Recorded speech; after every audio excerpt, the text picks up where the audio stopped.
I'm gonna pretend to be excited. And I'm gonna pretend this didn't leak. You can weep What? for your mistakes. You can repent for your sins. But you cannot wash away your past. What the hell's with the screamo music? What the heck?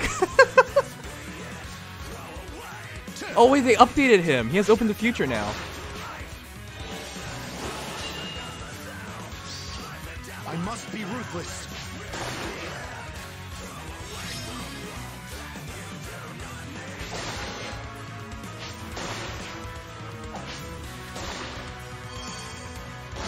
Okay. Sorry, that just threw me off so much. I gotta go back and look at that. Lif looks like he's really changed. Anyways, in terms of legendaries, it's Eliwood, Lucina. Oh, Hilda's here. Violet's here. Oh wait, Lif's back. Holy shit, Lif's back. Also, the screamo music's really throwing me off. What the heck? Alright guys, let's go over that really quickly. Sorry about like the lack of reactions. I saw that Lif, the screamo music was throwing me off, and I was just so confused for a moment. I was like in shock. But the thing is, like, Lif leaked like earlier in the month. Everybody knew it was gonna be Lif. So I'm not surprised at all. It's really hard to be wrong here. We all knew he had to be coming out eventually. We actually thought he would be out like a couple months ago, but he's changed so much. What is this? This is nothing like how he is in the game. What the heck? New skill, Deadly Balance. So just like Thracia, unique B skill. Times Pulse. So just like Sothis. Distant Counter. I mean, that's fair. That's really good. He still has a sword. But guys, the big thing is Open the Future. Open the Future is on New Year Alfonse. What? It probably works even better on Lif than New Year Alfonse. Open the Future is so good. Wow. That's so crazy. Okay, so yeah, Open the Future is one of the best specials in the game. Fast cooldown, 3 cooldown, 50% of units defense. So it's basically Bonfire, but it also heals you. It's crazy good. DC, everyone knows what DC does. It's such a good balanced skill. And if he can heal himself with Open the Future and heal himself quickly, which he will, because Times Pulse would drop Open the Future to 2 cooldown. That's already a really good combination, but that's on top of his unique sword and Deadly Balance. Okay, his unique sword, Soak Becker. There's no E. Man, I hate these names. I'm never gonna say any of them right. If unit is within 3 spaces of an ally, grants attack speed, defense, res +4 during combat, and the unit makes a guaranteed follow-up attack, but after combat, if unit attack, deals 20 damage to nearest ally.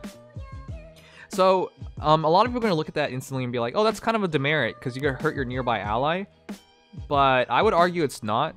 From a simple reason of that, as long as you control which ally you put near him, it's actually quite useful. Say, for example, I want to get myself into Vantage. Now, and then there's nothing I can attack that can safely put me into Vantage. Now I can just use Lif to tank an attack and then drop me into Vantage. Same thing with Desperation. I have heroes like my Delthea with 5 defense. What does that mean? That means if I realistically want to use her in Desperation, I have to find something that can counterattack her but won't kill her. Dragons will always target lowest defense and res, so that'll kill her. Melee heroes, if I one-shot them, I don't take damage, so I can't fall into it, or they one-shot me and I'm dead. So yeah, you see the problem with a lot of those characters that need to get in Desperation. Big characters as well are like Celica, the new Celica that just came out, Legendary Celica. She could also really use that to get into her super good Desperation. Same thing with New Year Marth. He could, not New Year, Christmas Marth. He could also use that to get into Desperation, his super Desperation as well. So those characters would make really good usage of that skill. So don't look at it as a demerit, even though it technically is. But so long as you control that, you can make some really good things happen. And if nothing else, it prevents you from, like, I can like put drawback on my Delthea again if I run it with Lif, because I don't have to use Ardent Sacrifice to put her into Desperation anymore. But yeah, that's pretty good. And yes, of course, it gives you +4 to all stats and a guarantee up fall attack. So he essentially has both QR and +4 to all stats, so long as he has ally within 3 spaces. And 3 spaces is super lenient, so it should be no problem triggering it at all times. Anyways, so yeah, that's a pretty good weapon. We already knew that though. That's his base weapon. It's been that way since always, since he first showed up in the game like a year ago. Okay, he has Deadly Balance. At start of combat, if unit's HP is greater than 50% or equal to 50%, or if penalty is active on unit, inflicts attack defense -5 on foe and grants special cooldown charge +1 per foe's attack during combat. Oh, what? What?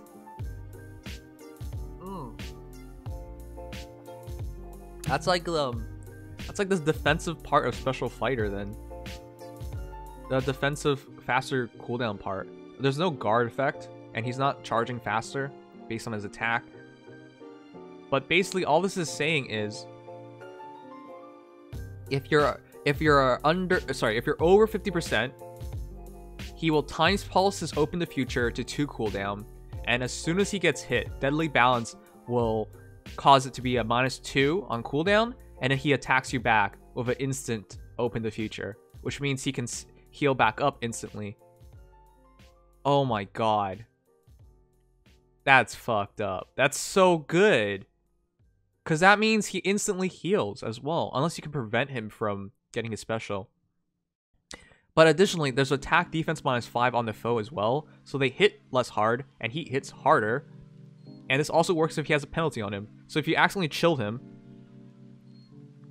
or he accidentally gets panic ployed, this triggers still. His B slot is amazingly good. This entire kit is so synergetic. He's so good. Oh, this is stupidly good. Anyways, yeah.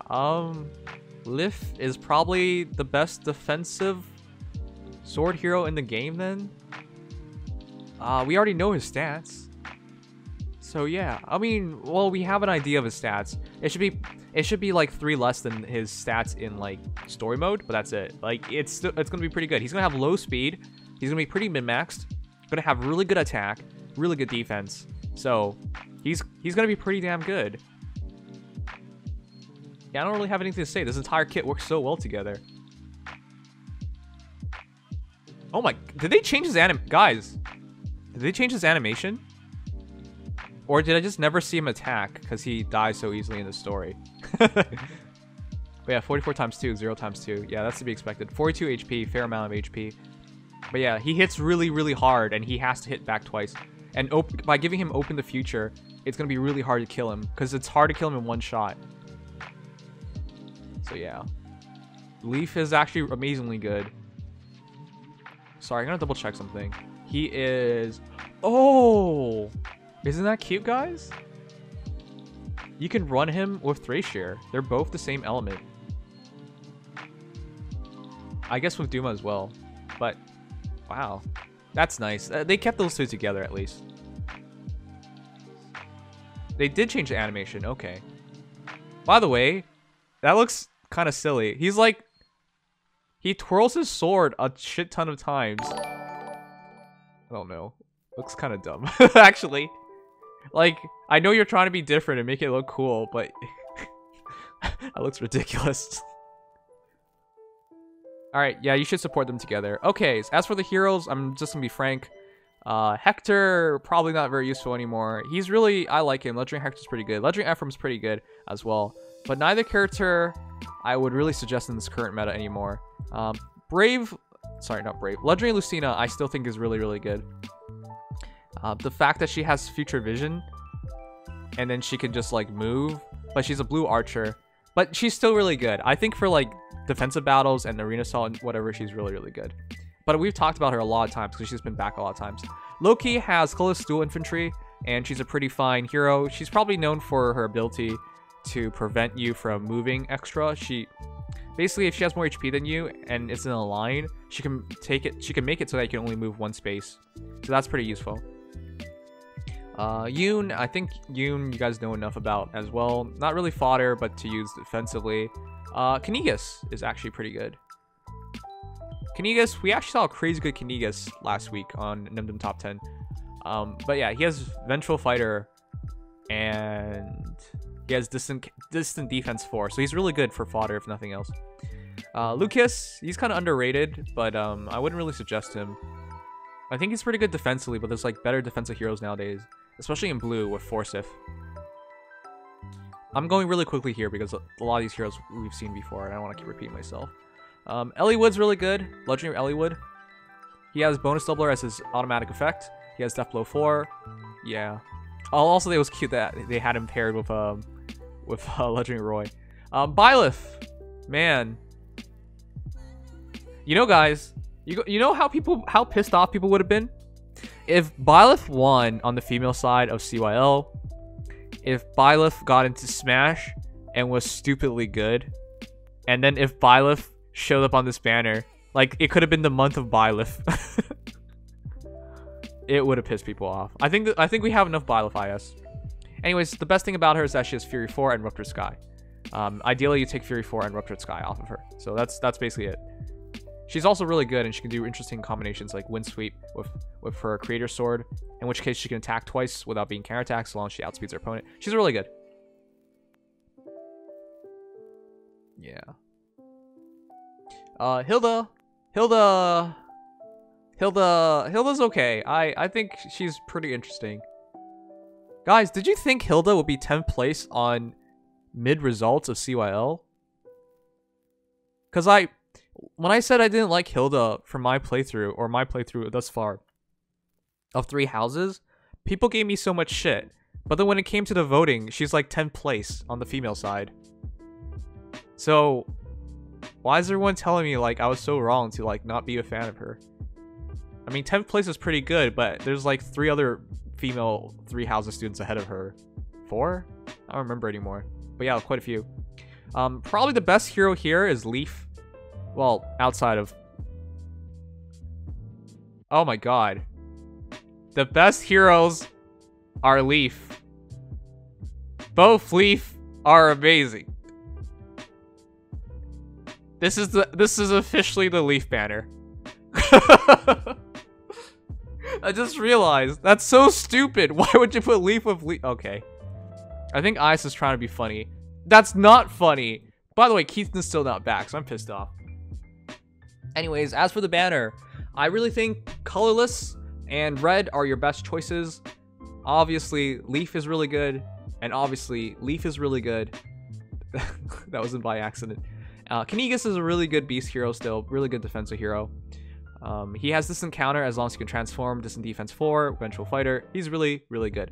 Loki's really good, if nothing else, for color dual infantry, but she's also a great support hero who heals a bunch because she has pretty decent attack, and she can prevent heroes from moving extra spaces if she has more HP.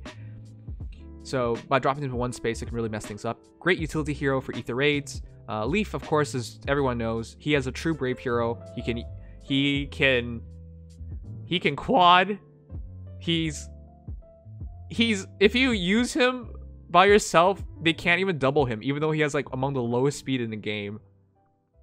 Lif is stupid, and he has like this special Gale Force that only he can use. He's so stupidly good. He's the stuff of nightmares. He could clear stuff for free for you if you get him.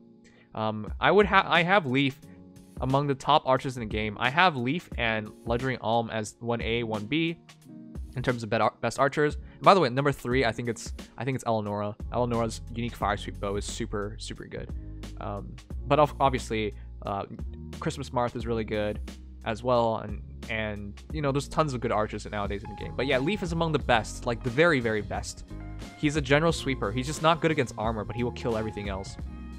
Anyways, but the other Lif, Red Lif, is also really good, and he's with Bylif, which is really good as well, because she has Ruptured Sky, Fury 4, Wrath, and the other red hero is Legendary Eliwood, which is really good for using Coliseum, and he's a great utility hero for Ether Raids as well when it's his season.